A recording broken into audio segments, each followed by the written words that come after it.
रज़ी अल्लाह ताला अन्हु का करम होता है, बहुत ही दम वाला होता है। इसलिए दोनों हाथों को नबी के नाम पे उठाए और जल्दी जल्दी कुर्सी लगाए, मेरी तरफ तवज्जो फरमाए, इसलिए कि खतीब अहले सुन्नत को पेश करूंगा। पूरा मजमा नबी के नाम पर दोनों हाथों को उठाए, दोनों हाथों को उठाए, इसलिए कि जो हाथ नबी के नाम पे उठता है कभी वो हाथ में लकवे की बीमारी मुसल्लत नहीं हो सकती है। नारा लगाइए, लगे कि आप मेरी आवाज से आपकी आवाज बुलंद होनी चाहिए। मैं नारा इस अंदाज से लगाता हूँ, तसव्वुर ख्याल से लगाता हूँ कि मेरी आवाज गुंबद खजरा से जाकर टकरा जाए, मुस्तफा जाने रहमत मिन समात मेरी आवाज को समात भर ले, तो ये फरमा लें ये मेरे लिए निजात का जरिया होगा।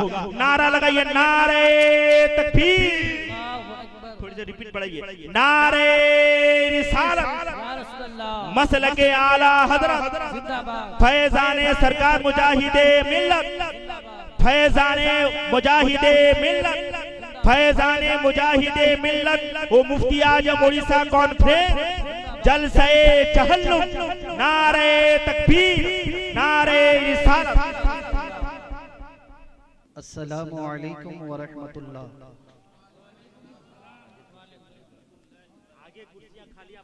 अस्सलामु अलैकुम व रहमतुल्लाह।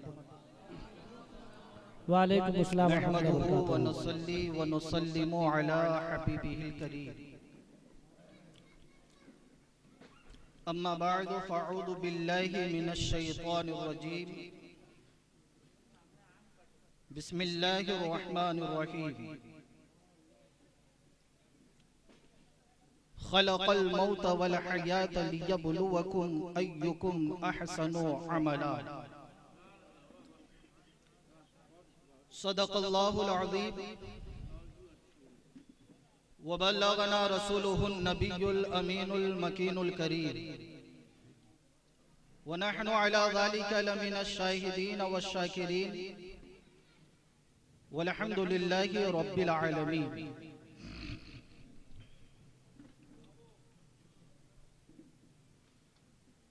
तमाम हम्दो सना और तारीफ़ व तौसीफ़ अल्लाह जल्ल मजदुहुल करीम की ज़ाते बाबरकात के लिए,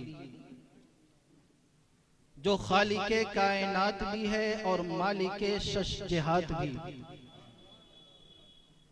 अल्लाह अज़्ज़ा व जल की हम्दो सना के बाद हुज़ूर नबी अकरम शफ़ीए उम्मम रसूले मुहतशम नबी मुकर्रम अल्लाह के प्यारे उम्मत के सहारे फ़ख्रे आदम व बनी आदम सैयदे इंसो जां सैयदे लामकां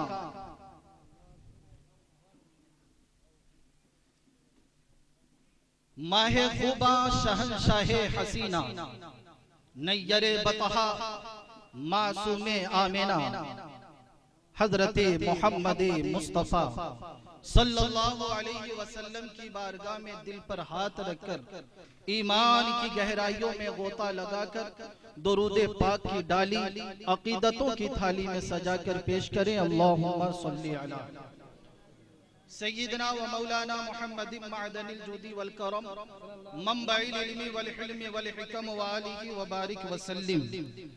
आगाह अपनी मौत से कोई बशर नहीं, सामान 100 बरस का है पल की खबर नहीं। मौत से किसको रुस्तगारी है, आज वो कल हमारी बारी है।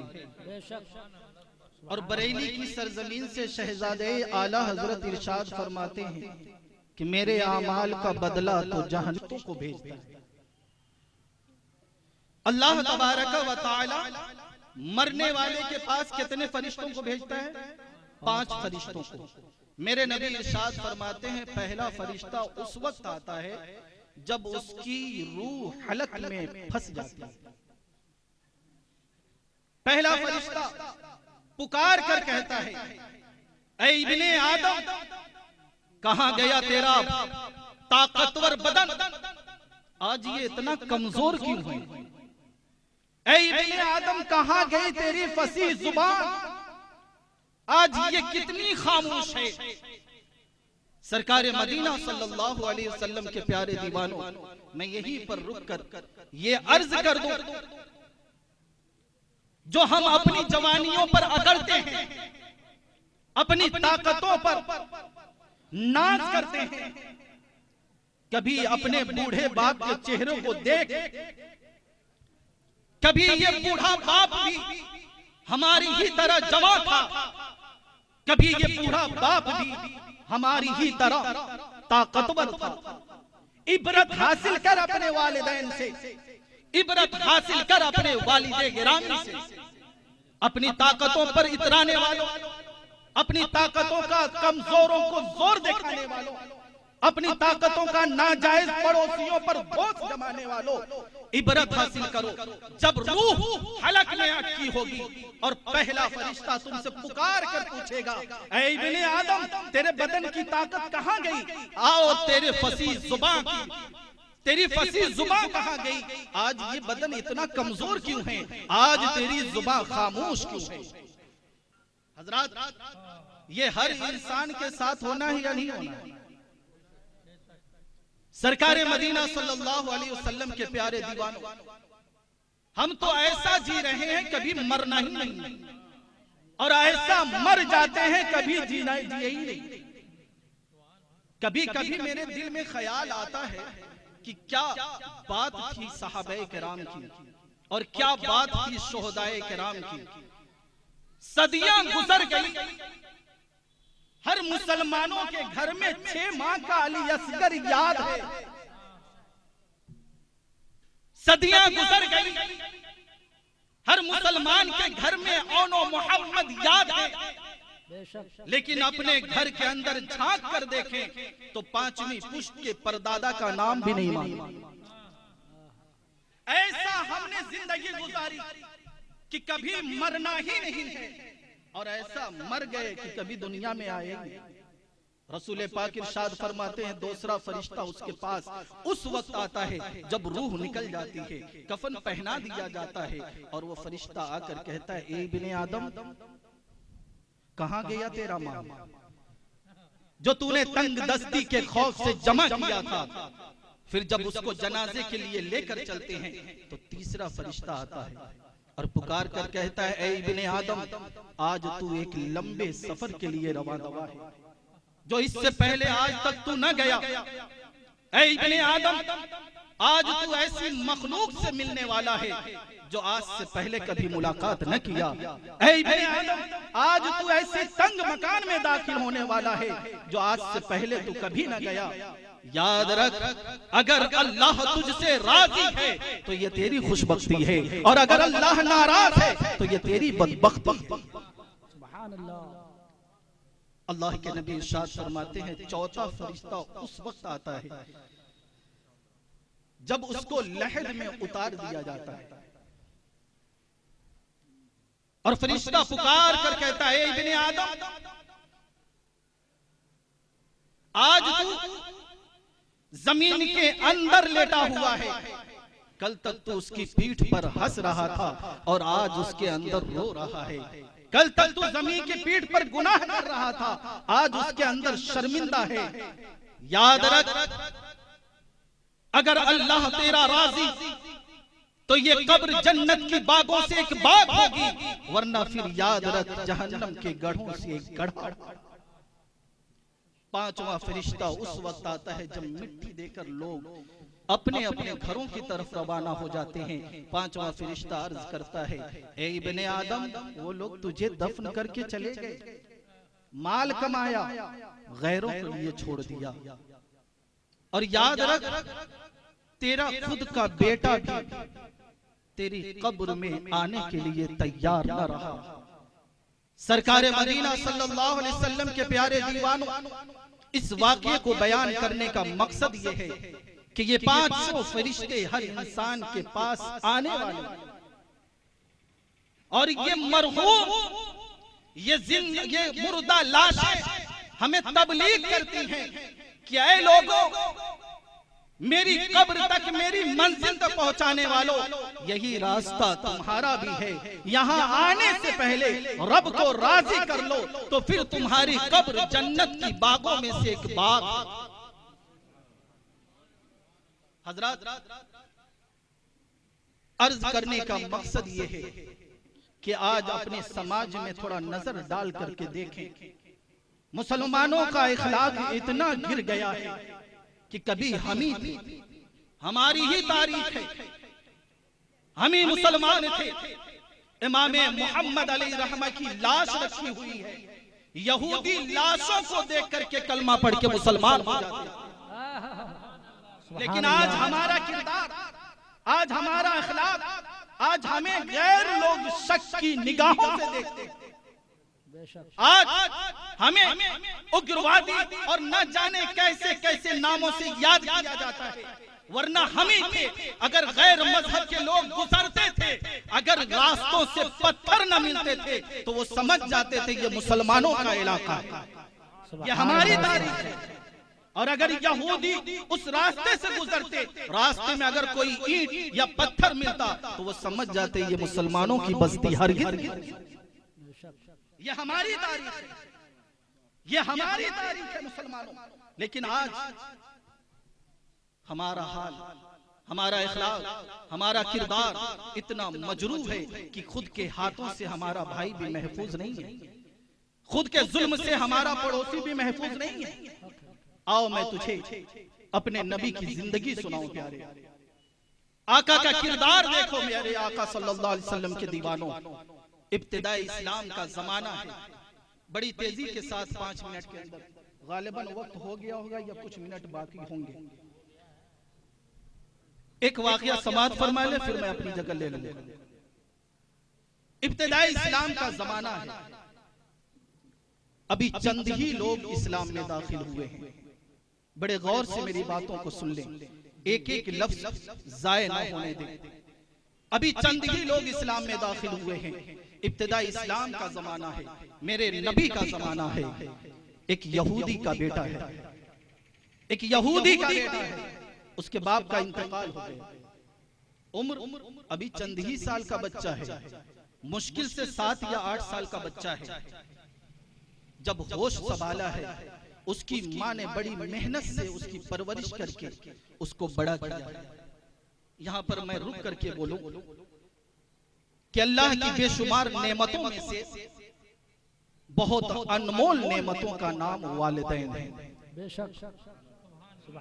पूछिए सैयद शुजाउद्दीन हो या सैयद रफीक या उनके दिगर भाई लोग, माँ चाहे जैसी भी हो, चाहे वो जवान हो या बूढ़ी, लेकिन जब घर के अंदर रहती है, कसम वल्लाह घर भरा भरा सा लगता है। बेशक। लेकिन जिस दिन माँ और बाप की, जिस माँ और बाप का लाशा घर से निकलता है, घर में घुसो तो घर खुद ही काटता है। पूछो उन लोगों से जिनके वालिदैन इस दुनिया में नहीं है। अल्लाह की बेशुमार नेमतों में से अनमोल नेमतों का नाम माँ और बाप है। एक यहूदी का बच्चा है, बाप के इंतकाल के बाद उसकी माँ ने बड़ी मेहनत से परवरिश की है। जब बच्चे ने होश संभाला है, बच्चा जब बड़ा हुआ है, आंखें खोल के क्या देखता है कि माँ के बदन पर जो कपड़े हैं कई जगह से फटे हुए हैं। एक रोज बच्चे ने माँ की कलाई को थाम कर बोलने लगा, माँ तेरे बदन पर फटे पुराने कपड़े देखकर मुझे हया आती है। माँ की आंखों से आंसू जारी हो जाते हैं। माँ अर्ज करती है, बेटा तुझे तो मालूम है तेरे बाप को गुजरे हुए सदियां गुजर गई, तेरे बाप का इंतकाल हो गया, हमारे खानदान के लोगों ने भी किसी ने खैरियत आकर के नहीं पूछी, खाने को लाले पड़ते हैं, मैं अपने कपड़े कहां से ठीक करती।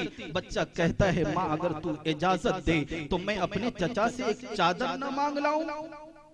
माँ अगर इजाजत दे तो मैं अपने चचा से एक चादर न मांग लाऊं। मैं यहाँ पर रुक करके बोलूं कि अगर अल्लाह तबारक व तआला ने अगर दौलतों से नवाजा है तो कभी आंखें खोल के अपनी बस्ती में गरीबों और यतीमों को भी देख लिया करे। अल्लाह ने अगर दौलतों से नवाजा है तो कभी अपने पड़ोसियों में भी नजर डाल लें। अल्लाह ने अगर दौलतों से नवाजा है तो कभी अपनी दौलतों से मुहताजों की मुहताजी को दूर भी कर दिया करें। बच्चे ने माँ से कहा है, माँ अगर इजाजत दे तो मैं चचा से चादर ना मांग लूं। माँ कहती है, बेटा तेरी मर्जी है, लेकिन मुझे नहीं लगता है कि तेरा चचा तेरी कोई मदद करेगा। बच्चा बोलता है, माँ इजाजत तो दे, एक बार जाने में क्या है। बच्चा चचा के दरवाजे पे गया है, दस्तक देता है, अंदर से आवाज आती है, कौन? बच्चे ने कहा, मैं तेरे भाई का बेटा आया हूँ। चचा ने दरवाजा खोला है, बच्चे ने रोते हुए पूरी दास्तान सुनाता है, अर्ज करता है, चचा बाप को गुजरे हुए सदियां गुजर गई हैं, खाने खाने की मोहताजी है। जब मैं बड़ा हुआ हूँ और आंखें खोल करके जब मेरी माँ की जिस्म पर नजर पड़ती है, क्या देखता हूँ कि माँ के कपड़े कई जगह से फटे हुए हैं, मुझे हया आती है। चचा अगर एक चादर दे दे तो मैं अपनी माँ को दे दूं। चचा ने दरवाजे से हाथ निकाल करके धक्का दे करके भगा दिया और अर्ज करता है, मैंने जिम्मेदारी तो नहीं ली तेरी माँ और तेरी परवरिश के लिए, चला जा यहाँ से। बच्चा रोता हुआ गिर जाता है और अर्ज करता है, चचा एक बार तो ख्याल कर लें, एक नजर तो डाल लें। लेकिन चचा है कि दरवाजा बंद करके अंदर दाखिल हो जाता है। बच्चा रोता हुआ आ रहा है। मुसलमानों, अब मेरे नबी का किरदार देखो। मुसलमानों, अब मेरे नबी के गुलामों का भी किरदार देखो। मुसलमान कैसे हुआ करते थे। बच्चा रोता हुआ आ रहा है, एक नबी के गुलाम से मुलाकात हो जाती है, एक सहाबी से मुलाकात हो जाती है। वो सहाबी अर्ज करते हैं, बेटा क्यों रो रहा है, तेरी आंखों में आंसू क्यों हैं, तू रो क्यों रहा है? ये तो खेल कूद की उम्र है, तुझे किसने सताया है, तुझे किसने रुलाया है? बच्चा कहता है, जनाब जाइए जाइए, आप अपना काम कीजिए, मुझे मेरे हाल पर छोड़ दीजिए। नबी के गुलाम अर्ज करते, एक बार तो बता दे आखिर बात क्या है, तेरी आंखों में आंसू कैसे आए हैं, रोने का सबब क्या है? तो बच्चा अपनी चचा का जुल्म बयान करता है, अपनी माँ की गुर्बत की कहानी सुनाता है। मेरे नबी के गुलाम मुस्कुरा दिए, मेरे नबी के गुलाम मुस्कुरा दिए। बच्चे ने कहा, जनाब आप हंस क्यों रहे हैं, जनाब आप हंस क्यों रहे हैं? तो मेरे नबी के गुलाम ने कहा कि जा जा हरम शरीफ में चला जा, मेरे नबी हरम शरीफ में जलवागर होंगे, तेरी चादर भी मिल जाएगी और तेरे दर्द का इलाज भी मिल जाएगा। सुभान अल्लाह, सुभान अल्लाह। लेकिन बच्चा अपनी माँ का बड़ा फरमाबरदार था। मैं इखलाक बता रहा हूं, इखलाक बहुत जरूरत है अपने इखलाक को सुधारने की। मेरे नबी के गुलाम ने इरशाद फरमाया कि जा हरम शरीफ चला जा, लेकिन बच्चा अपनी माँ का बहुत फरमाबरदार था। वो अर्ज करता है, मैं पहले माँ से पूछ लूं। दौड़ा हुआ अपनी माँ के पास आ गया, कभी रो रहा है, कभी हंस रहा है, कभी हंस रहा है, कभी रो रहा है। माँ ने पूछा, बेटे क्या बात है, कभी हंस रहा है, कभी रो रहा है? तो बच्चे ने कहा कि माँ जब चचा की बात याद आती है तो आंखों से आंसू निकल आते हैं, और जब मुस्तफा की बात याद आती है तो मेरे लबों पर मुस्कुराहट आ जाती है। बच्चे की माँ ने कहा, बच्चे की माँ ने जब इतना सुना तो माँ पुकार उठी, बेटा ये मुस्तफा कौन है, बेटा ये मुस्तफा कौन है? मैं यहीं पर रुक के एक और बात बयान कर दूं। याद रखें, हमारे मुसलमानों को इखलाक को देख करके गैर क्या सोचेंगे कि इनके नबी का यही फरमान होगा। माअज़ल्लाह, कसम वल्लाह बताता हूं, कुछ रोज पहले एक हिंदू ने मुझसे कहा था कि हजरत आपके मजहब में शराब तो हराम है, फिर भी मुसलमान बहुत पीते हैं। माअज़ल्लाह, ये बताने की जरूरत नहीं है मुसलमानों का हाल क्या है। हर एक पर जाहिर है। एक गैर मुस्लिम ने, एक गैर मजहब का आदमी ये सवाल करता है कि हजरत आपके मजहब में तो शराब हराम है, लेकिन मैंने देखा है 99% मुसलमान शराब पी रहा है। माअज़ल्लाह, माँ ने कहा, बेटा हंस क्यों रहा है?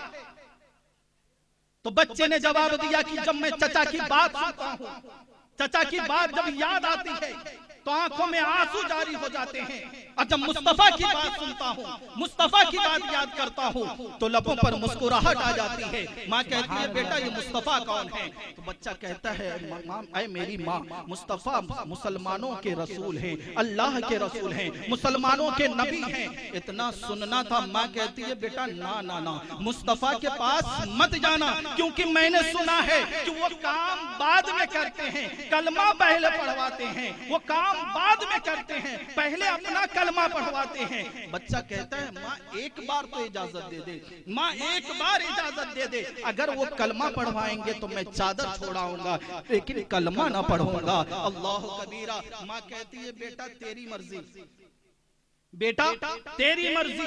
अब मैं तकरीर की बिल्कुल एंड में इसी वाक़े को सुना करके वमा अलैना इल्लल बलाग कर दूंगा। माँ कहती है बेटा तेरी मर्जी। वो छोटा सा बच्चा हरम शरीफ के दरवाजे पर पहुंचा है, किताबें शाहिद हैं। हरम शरीफ के गेट पर खड़े होकर के बच्चे ने मेरे नबी का नाम लेकर पुकारा। उस बच्चे ने मेरे नबी का नाम लेकर पुकारा है। मेरे नबी मुड़ कर देखे और कहते हैं बेटा कहो क्या बात है?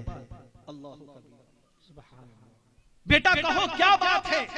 तो वो दूर ही से कहता है सुनो जी, मुझे आपका कलमा नहीं पढ़ना, मुझे आपका कलमा नहीं पढ़ना। मेरे नबी अपनी जगह से उठे हैं, चलकर करीब आए, नबूवत वाला हाथ बच्चे के सर पर रखा है और इरशाद फरमाते हैं कहो क्या बात है?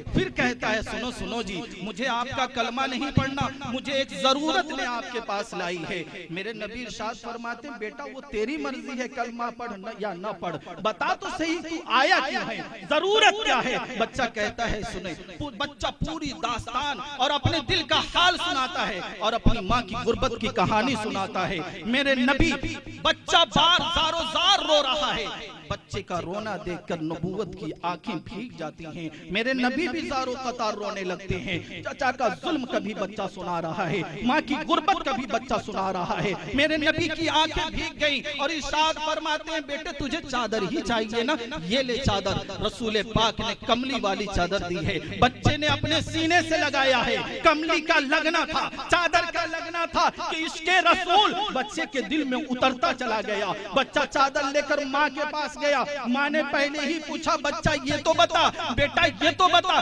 कलमा तो नहीं पढ़ा है, कलमा पढ़ के तर नहीं आया है, उनका दीन लेकर तो नहीं आया है, चादर कैसे मिली है? तो बच्चे ने पुकार करके कहा माँ किसी ने तुझे झूठ बोला है, किसी ने तुझे बहकाया है, किसी ने कोई झूठ तुझसे कहा है। हकीकत तो ये है कि वो हमारी सुनते हैं, अपनी सुनाते ही नहीं, बल्कि उन्होंने दस्ते शफ़क़त रखा, सर पर हाथ रख के कहा बेटा बता क्या जरूरत है, कलमा पढ़ या ना पढ़ वो तेरी मर्जी है, तेरी जरूरत क्या है? माँ वो सुनते नहीं, वो सुनाते नहीं, बल्कि दूसरों की सुनते हैं। उनके दर से आज तक कोई खाली न गया, इतना सुनना था। माँ कहती है बेटा जब ये बात थी तो कलमा क्यों नहीं पढ़ लिया, उनका दीन क्यों नहीं लेकर आया? चादर बाद में इस्तेमाल करेंगे, चल उनके दरबार में चलते हैं, उनकी बारगाह में चलते हैं। रसूल पाक की बारगाह में बेटा और माँ दोनों आए। मेरे नबी इरशाद फरमाते अब किस चादर की जरूरत है, अब क्या जरूरत है? बेटे और बता तुझे क्या चाहिए?